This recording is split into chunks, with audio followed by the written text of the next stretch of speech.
South Sudan was originally an autonomous region, even though it was still part of Sudan. There were many reasons that Sudan did not want their southern portion of their country to secede. One of the main reasons was due to the fact that South Sudan contained plentiful deposits of oil within its confined region. Now South Sudan is ravaged with civil war, causing many people to flee the scene to surrounding countries. Ethiopia, being a host country, to offer shelter to the fleeing refugees from South Sudan. Ethiopia offers refugee camps which provide refugees with food and clothing, but most importantly, shelter from the raging civil war inside of their host country, South Sudan. Ethiopia is also very convenient to travel to for the Sudanese refugees because Ethiopia and South Sudan border each other. According to the laws of Ethiopia's refugee law, refugees are not allowed to work. However, that does not stop them from obtaining jobs things such as cheap labor, which is common among the refugee groups in every country. The topic of allowing refugees in the country of Ethiopia is a highly debated topic.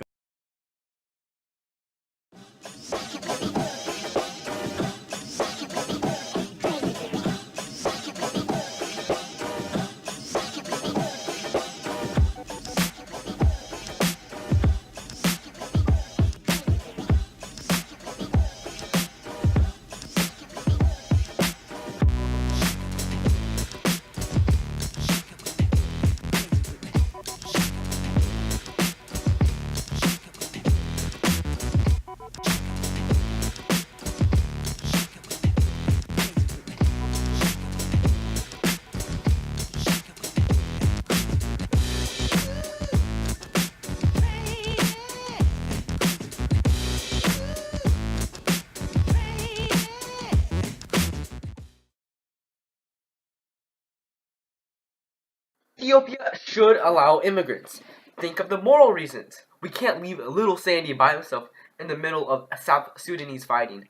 If conditions are that bad that you have to run all the way to another country, and if conditions are that bad that around 50,000 people died and many more were injured and displaced, you should be able to be allowed in.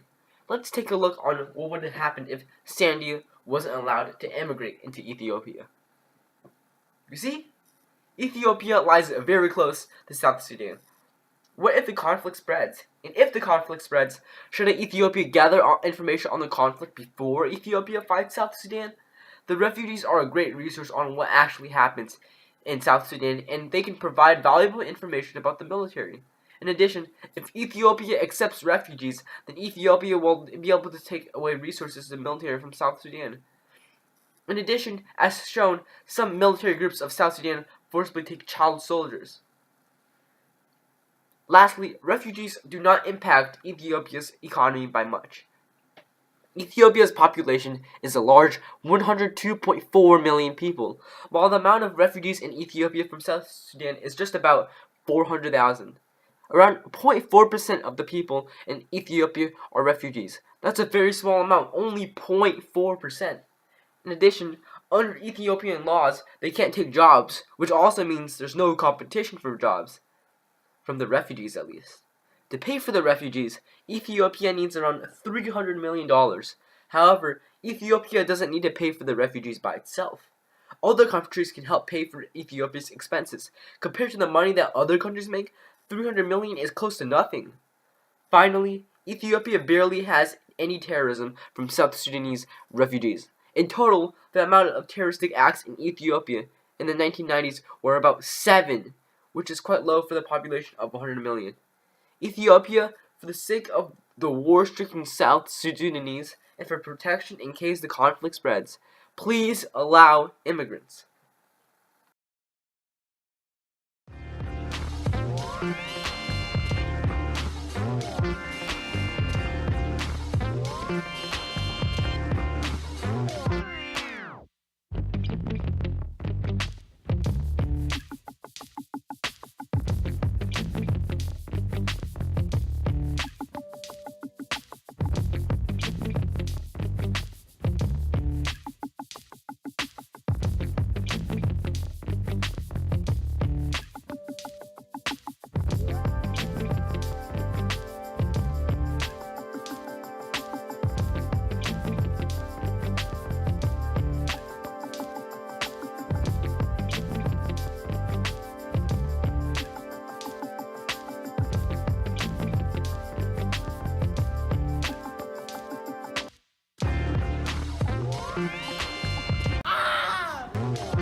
Ethiopia should not allow any more refugees in their country for various reasons.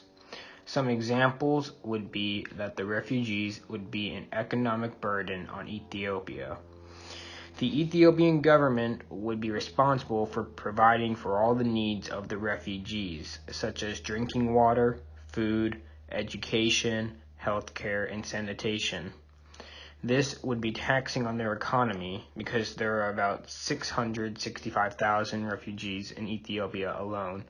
Another big problem is that under Ethiopian law, people that are considered refugees by the state are not permitted to have formal employment. This forces the refugees to stay in the refugee camp, which in turn creates a bigger problem for Ethiopia's economy. Many other groups also seek assistance from Ethiopia as well. Ethiopia takes Somali and Eritrean refugees. There are about 200,000 Somali refugees in Ethiopia as well, which causes the government to pay for them. According to the United Nations Human Development Multidimensional Poverty Index, Ethiopia has the second largest poor population in Africa and is the second poorest nation in the world. About 90% of Ethiopia's population is impoverished and about 62% are lacking sufficient education. Ethiopia has suffered quite a bit of corruption and natural disasters. About half of Ethiopia's GDP is based off agriculture alone, which when drought and or floods occur, it puts their economy in a poor condition. The Ethiopian government and economy cannot properly sustain this influx of refugees.